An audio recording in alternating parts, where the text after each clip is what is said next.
Well, Jedd Medefind is the president of the Christian Alliance for Orphans, and he used to be special assistant to George Bush.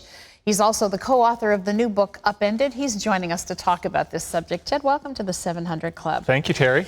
You say that often children who are in the foster care system are invisible. What do you mean by that and why? Well, you know, all of our lives are so busy to the brim right now. And so the stories of the foster child so often don't make the front page. They're the quiet hurt, that ache. I think of a girl who beat the odds. She worked hard through high school, made it to earn graduation, but she didn't want to walk across the stage. And her social worker encouraged her and praised her. And finally it came out, she said, I don't want to walk across that stage because if I do, no one will be there to clap for me. Oh my. And you know, that's not a story that's going to make the headlines, and yet that hurt is right where the people of God should be. You know, another hurt that comes to mind as you say that is that when she walks across that stage at 18, if she doesn't have a place to belong to, she's now an adult on her own.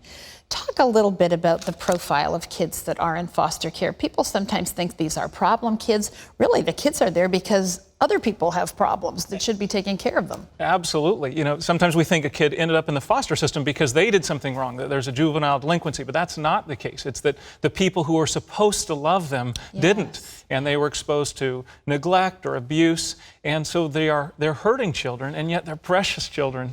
And they're often bounced around so much, Jedd. I mean, some kids that I've talked to have been in maybe 11 different foster homes before they graduate from high school. That's a travesty. Absolutely. That would be typical of a child that grew up in the foster system. They would have known many, many different homes, some of which may have been loving and welcoming, many of which were not. Yeah. You talk in your book, Upended, about apprenticing. Tell me about that. Well, you know, you think of like a young painter in the workshop of Michelangelo, watching the master, the way he mixes paint, the way he flicks his wrist when he paints. And I think that's how we should approach Jesus. You know, he not only talks about eternity and eternal grand truths, but how to live life well, how to love, how to meet people and connect with them. And if we come to Jesus, not just seeing him as a ticket into heaven, but ultimately how to live daily life well, that really upends the way we experience normal life. Well, and when you describe it that way, then it becomes really the mandate of the church to step in and to be the answer for these kids. Absolutely. And you know, loving orphans is nothing new for the church. At our best, throughout history, Christians have been the ones who have sought out the children that it seemed no one else wanted and found them and loved them because we were loved first that way. That's how God has pursued us and drawn us to himself. And so when we understand how we have been loved, it's just natural that we would seek out kids in the foster system, orphans around the world, and seek to love them just like we've been loved. Yeah. And yet not always easy to follow that mandate. What would you suggest that people consider before they decide to try to foster? Well, you know, absolutely. Love is always costly. And it's no exception loving children that are coming from difficult places. In fact, it's a special challenge because they often have deep hurts. And so drawing them near, drawing them into our homes or our lives, if we can become their mentors, whenever we come close to a hurting child, we will taste some of that hurt. That's what love does. That's what God's love did for us. He entered into our hurt. But at the same time, knowing that is how we have been loved, I think that's the wellspring of loving like that. Yeah, I just can't imagine. You know, for so many people who adopt, of course, you have the ability to enter into this experience and knowing it's going to be the long term, the long haul. Fostering almost requires, in some ways, a deeper sense of commitment that you know it may be temporary. These children, many of them have families, and of course the goal is always to try to restore children with their families, but loving them for a season well can change their lives, can it? Absolutely, absolutely. I think of one young woman who was headed into the foster system, and then a couple in her church said, "Why don't you come and live with us?"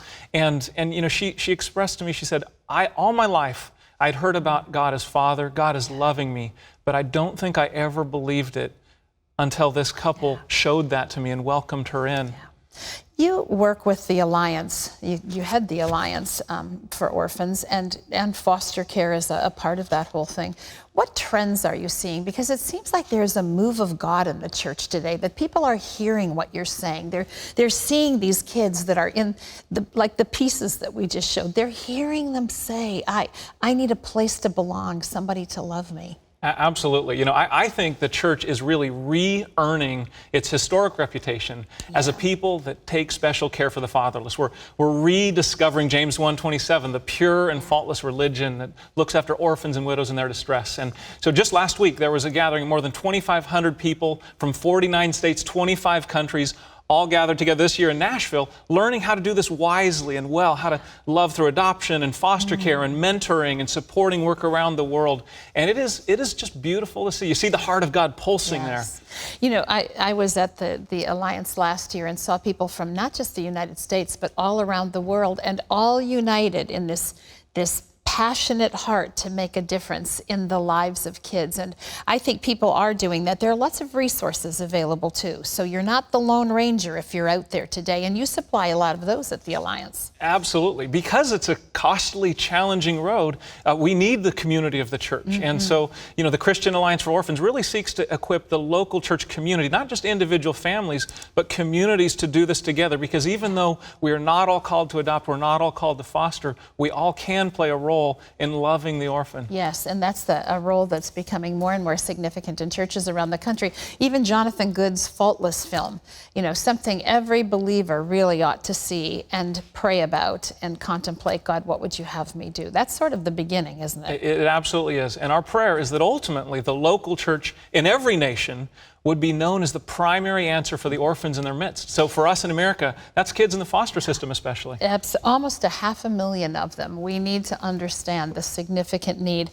Jedd Medefind, we want to thank you for being with us. We want to also thank you for the great message in your book. It's Upended, How Following Jesus Remakes Your Words and World. It's available nationwide.